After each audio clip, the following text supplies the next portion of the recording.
You're listening to Snippets from the Summit with your host, Scott McKay. All right, gentlemen, how's it going? This is your main man, Scott McKay, coming at you again with another Snippet from the Summit as part of the Mountaintop podcast from X and Y Communications. We're going to have a fun topic to talk about today.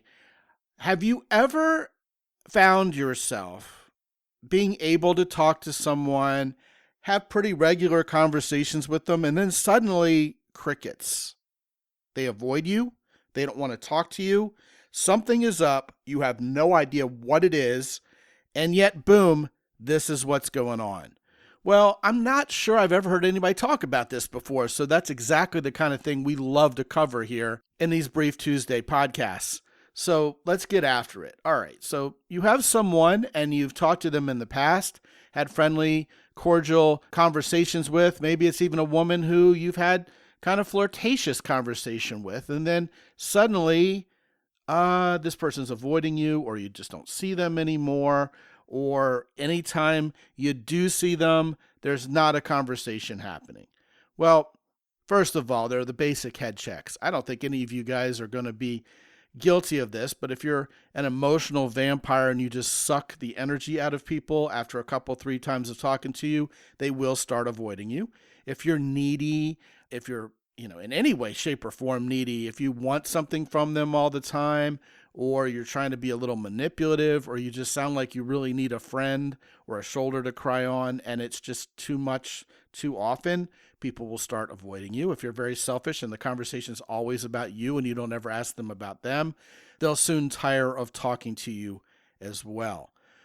But in the absence of any of those situations that would involve the clear need for self-work, other things can happen too that are kind of beyond you or even beyond your control that you got to take into consideration before you beat yourself up over something like this. A key example of what I'm talking about here would be what I call Larry David situations, like things that would be great plot lines for an episode of Curb Your Enthusiasm or like the old Seinfeld show. Like, for example, what if there's a person who you barely know? I mean, they're in your social circle somewhat, but perhaps you and this person tend to have the same supermarket schedule, and you just bump into them way too much at the supermarket. And so every time you talk to them, you feel like you're kind of trapped into making small talk with them for a few minutes that you really don't have because maybe you need to get home and get dinner.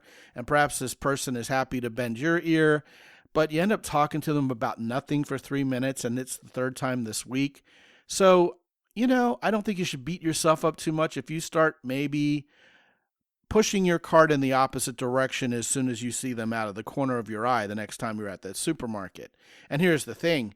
They may be thinking the same thing and performing the same preemptive strike against you without you really ever even noticing it.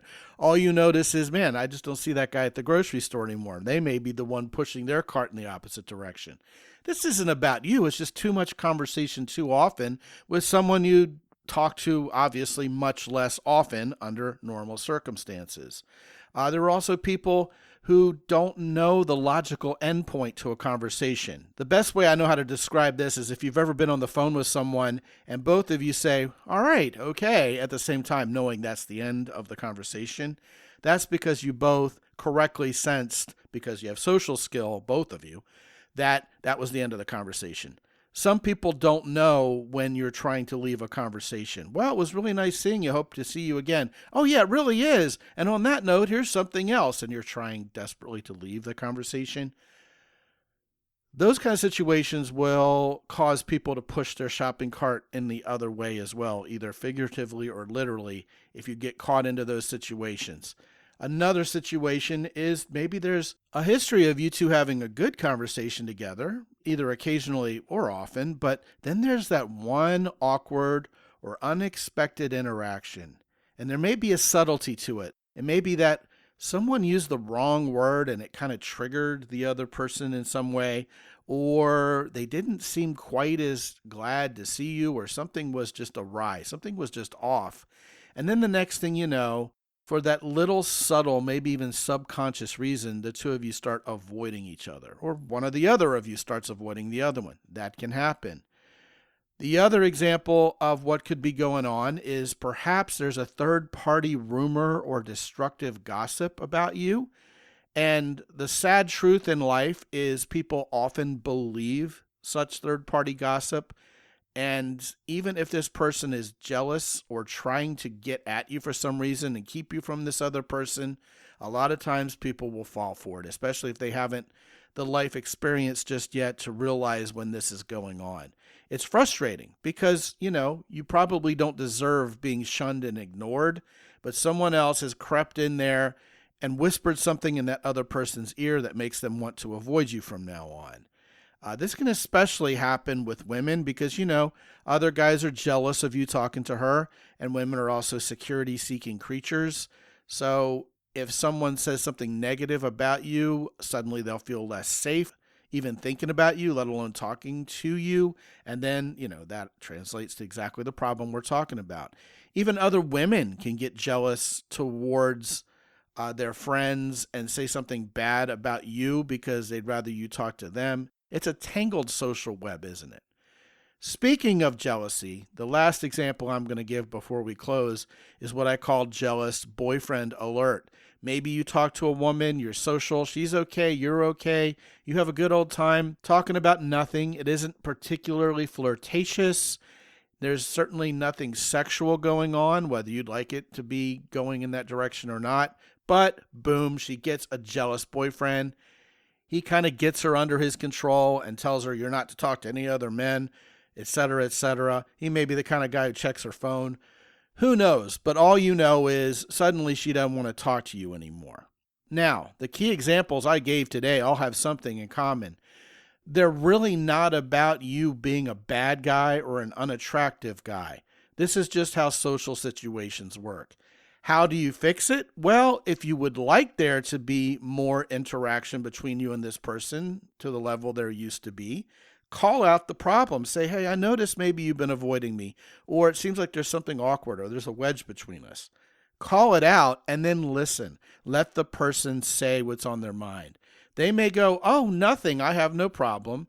And then you can simply nod your head and go, all right, well, I enjoy talking to you, and I certainly don't have any reason to stop. If you don't have quite that good a relationship with them, here's a simpler fix, albeit one that may take more time because you're not calling something out. Just be okay with there being a period of non-interaction. Leave them wanting more if that's actually the case. And then maybe after a week or 2 weeks of non-interaction, you'll likely be able to engage them again, talk to them, and it'll be business as usual. Now, if there's been that rumor or destructive gossip, maybe not. If there's a jealous boyfriend alert, maybe not, right? But by the way, guys, jealous boyfriends tend to go away sooner than later. Smart women dump those guys. But if it's you just see each other too much or there was an awkward interaction, time is the great healer in those situations. Want to talk about this or anything else? Scott at mountaintoppodcast.com. Be good out there. As always, visit mountaintoppodcast.com for more.